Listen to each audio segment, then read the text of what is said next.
चलिए, तो आज हम लोग एक नई शुरुआत को लेकर cognitive academy for CTET state all teaching exams और UGC NET first paper and second paper education subject को लेकर चलेंगे। लेकिन इसमें पहले हम लोग सीटेट 2023 की परीक्षा तो अभी चल रही है, लेकिन न्यू स्टूडेंट जो कि अभी सीटेट की तैयारी के लिए रेडी हो रहे हैं और उनका नया एडमिशन और नामांकन हुआ है, जिसमें कुछ लोग दे रहे हैं एग्ज़ाम और कुछ लोग इसको तैयारी में लगे हैं या लगने वाले हैं। उन सभी लोगों को सबसे पहले हम सीटेट के सिलेबस को बताएंगे, जिसमें पहला भाग है 1 to 5 का लिए। 1 to 5 का सिलेबस क्या है, इसमें कौन कौन से पेपर पढ़ने हैं उनके बारे में हम लोग जानेंगे।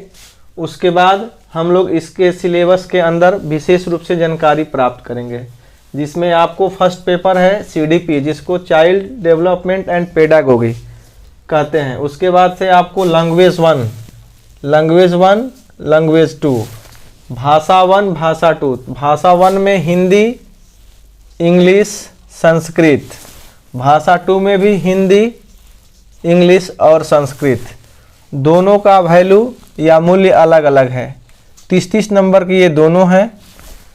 वैसे छात्र जो कि लैंग्वेज 1 में हिंदी चूज करते हैं या इंग्लिश चूज करते हैं या संस्कृत चूज करते हैं, लैंग्वेज 2 में हिंदी चूज करते हैं, इंग्लिश चूज करते हैं और संस्कृत भी चूज करते हैं। उसके बाद आपको 1 to 5 में एक सब्जेक्ट और पढ़ना है, जिसका नाम है इन्वायरमेंटल स्टडीज। इन्वायरमेंटल स्टडीज का वैल्यू भी आपका है 30 मार्क्स का। 30 मार्क्स में इन्वायरमेंटल स्टडी में बहुत सारे टॉपिक्स पढ़ने हैं जो कि बहुत ही उपयोगी हैं। इसमें इस 30 में आपको एक और चीज़ पढ़नी होती है। 15 नंबर का होता है सब्जेक्ट टीचिंग। 15 नंबर का होता है सब्जेक्ट टीचिंग, जिसको पेडागोगी कहते हैं, पेडागोगी भी कहते हैं। उसके बाद आपको इसमें 15 मार्क्स का जो होगा सब्जेक्ट से रिलेटेड टॉपिक्स होंगे। उसके बाद आपका आता है मैथ।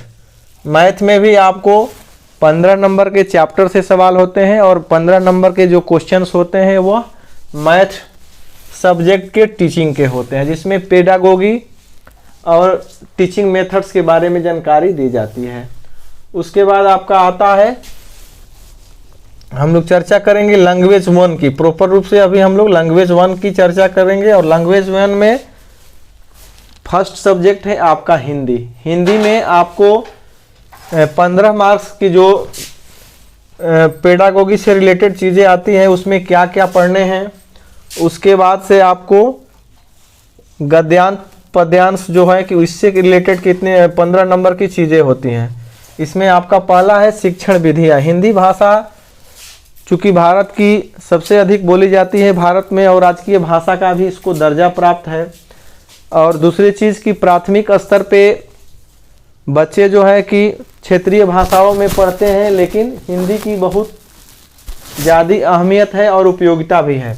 तो उस दृष्टि से जो NCERT के द्वारा जो ये सिलेबस तैयार किया गया है, इस सिलेबस में हिंदी शिक्षण की जो विधियाँ हैं, जिन विधियों के माध्यम से हम लोग शिक्षण का कार्य करते हैं, उसके बाद शिक्षण सूत्र हैं जो कि बहुत ही उपयोगी होते हैं। इन सभी के माध्यम से हिंदी भाषा शिक्षण को प्रभावशाली बनाया जाता है। इससे संबंधित हम लोग को 15 क्वेश्चन आते हैं।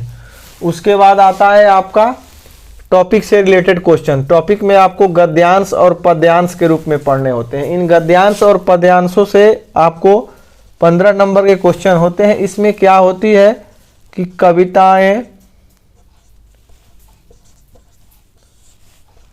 कहानियाँ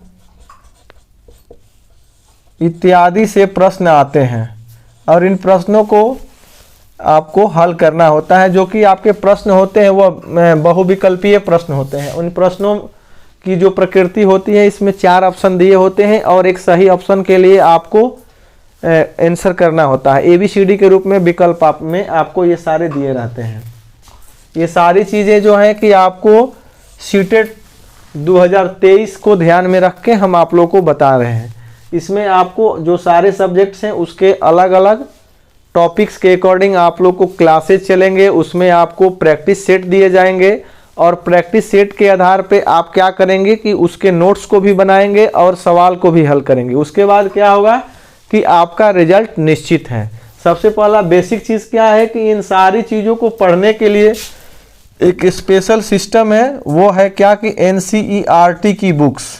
NCERT की बुक्स आपको हमेशा पढ़ना होगा, तब जाके क्या होगा कि सीटेट का जो रियल नेचर है, जहाँ से क्वेश्चन बनाए जाते हैं, उसको आप पकड़ पाएंगे और उसके बाद आप लोग सीटेट के एग्ज़ाम को अच्छी तरह से क्वालिफाई कर पाएंगे। तो चलिए हम लोग आज इस वीडियो के माध्यम से एक छोटी सी शुरुआत कर रहे हैं और आने वाले समय में हम लोग 100% अपनी मेहनत के बल पे सीटेट के एग्ज़ाम को क्वालिफाई करेंगे। धन्यवाद।